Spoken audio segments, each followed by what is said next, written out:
자, 아까 전에 만든 표에 여기 있는 이 품명 규격 단가를 이용해서 이쪽에 품명을 적으면 여기 규격과 단가가 자동으로 나오게 그렇게 만들어 보고자 하는 거예요.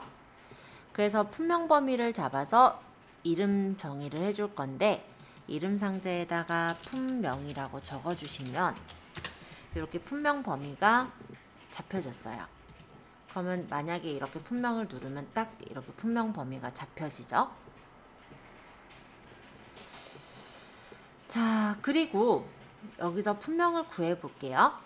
그럴 때는 범위를 잡아서 데이터의 데이터 유효성 검사를 이용해 주시면은 제한 대상을 목록으로 놓고 원본이 아까 이름 정의한 품명이 뜨게 하겠다. 이렇게 설정해 주시면 이쪽에서 이렇게 품명을 고를 수 있게 이렇게 바뀌어요. 자, 품명에 따른 규격이 나오게 할 때 쓰시는 함수가 VLOOKUP이라고 합니다. VLOOKUP, vertical lookup이란 뜻인데요. VLOOKUP을 쓰실 때 첫 번째 값인 lookup value는 찾는 값. 그래서 바로 우리 앞에 찾았던 품명 값이 되겠고요. 쉼표. 테이블 어레이는 테이블 범위예요. 그래서 아까 전에 규격 표 범위 잡아서 F4번으로 고정을 해요.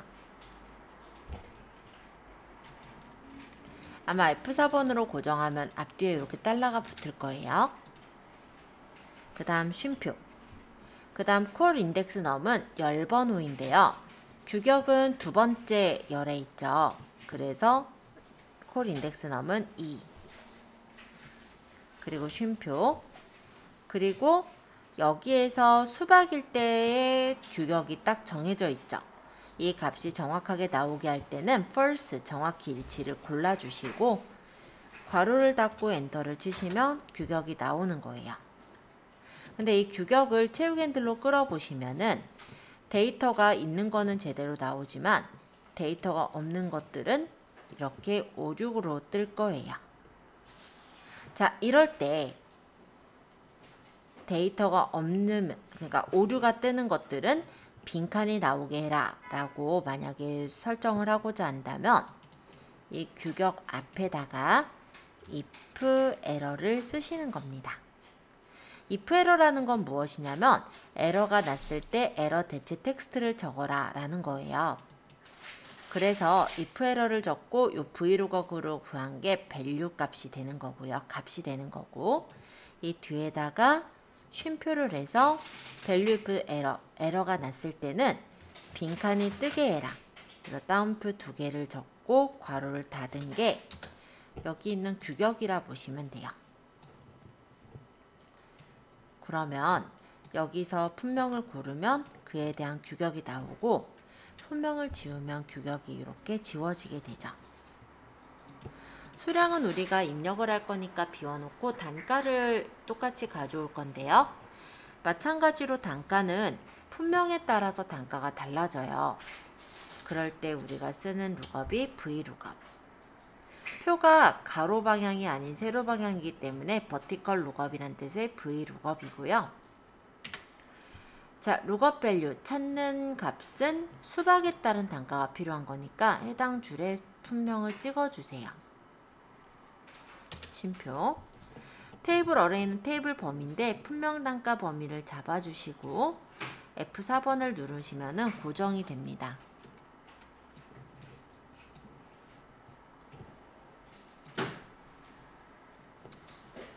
앞뒤에 아마 이렇게 달러 표시가 달려서 고정이 되실 거예요.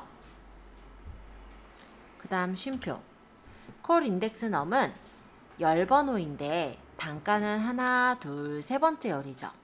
그래서 3을 적고 쉼표. 그 다음에 수박일 때의 단가, 달래일 때의 단가가 딱 정해져 있으므로 false 정확히 일치를 고르고 괄호를 닫으시면은 단가가 이렇게 구해지는 거예요. 근데 마찬가지로 이렇게 오류가 뜨는 부분들이 있죠. 빈 값일 때 오류가 뜨기 때문에 요거를 if 에러로 에러가 난다면 뒤에다가 쉼표에서 다운표 빈칸으로 적어라. 이렇게 구문을 넣어주시면 단가를 끌었을 때도 이렇게 문제없이 값들이 나올 거예요. 공급가액은 수량 곱하기 단가를 한 게 공급가예요. 그죠? 얘도 체육핸들을 끌어보면 값이 나올 텐데 값이 없는 부분들은 오류가 뜰 테니까 value라는 이런 오류들이 떠 있겠죠.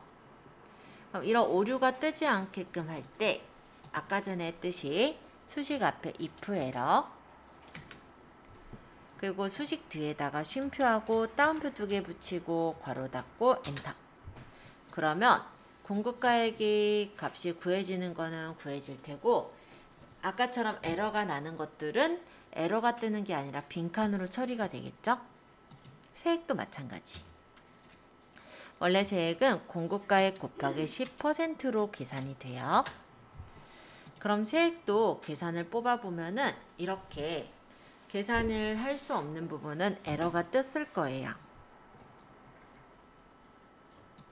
에러가 나는 부분에서는 빈칸으로 처리할 거니까 마찬가지로 수식 앞에 if 에러를 쓰시고 수식 뒤에다가 쉼표, 따옴표, 괄호 닫고 엔터 이렇게 해주시면은 세액이 깔끔하게 구해지는 것을 볼 수가 있죠. 합계도 등호를 적고 공급가 플러스 세액을 한 게 합계예요.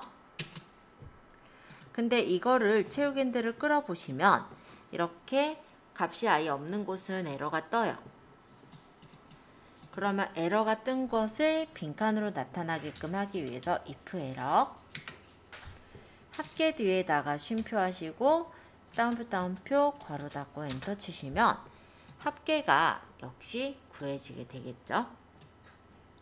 자, 이렇게까지 했다면 일단 품명을 고르면 규격과 단가가 자동으로 나올 거고 수량을 적으면 그에 대한 단가랑 공급가, 세액, 합계까지가 다 구해지게 되는 거예요.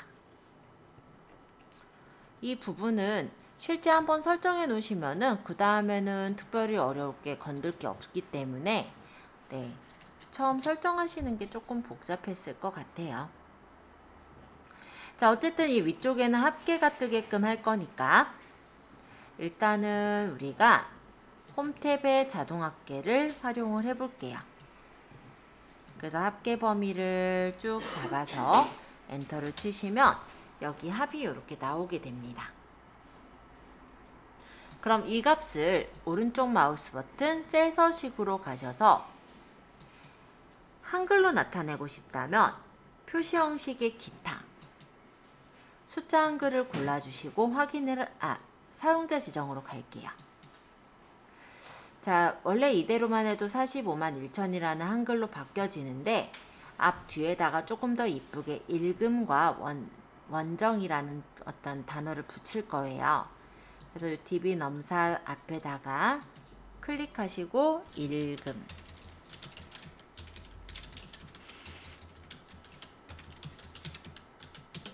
그리고 쥐표준 뒤에다가 한 칸 띄고 원정 이렇게 적으시면은 읽음 얼마 원정 이렇게 나오니까 보다 깔끔해 보이겠죠? 수량이 달라져도 금액이 바뀌어서 계산된 대로 나올 거예요.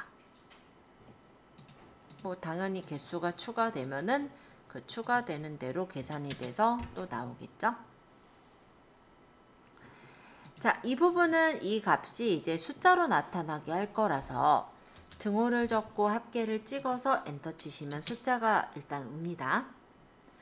제가 일단 문자로 변경된 숫자가 오게끔 하다 보니까 이렇게 샵샵샵 뜨고 칸이 부자르다라고 표시가 됐는데 얘를 오른쪽 마우스 버튼 셀 서식에서 사용자 지정에 보시면 샵 쉼표 샵샵 0이라는 서식이 있어요. 앞에다가 괄호하고 원화기호를 한 칸 넣어주시고 뒤에다가 한 칸 띄고 괄호를 닫아 보시면요. 이렇게 값이 나오는 걸 볼 수가 있습니다. 여기까지가 실제 내용이라 보시면 돼요.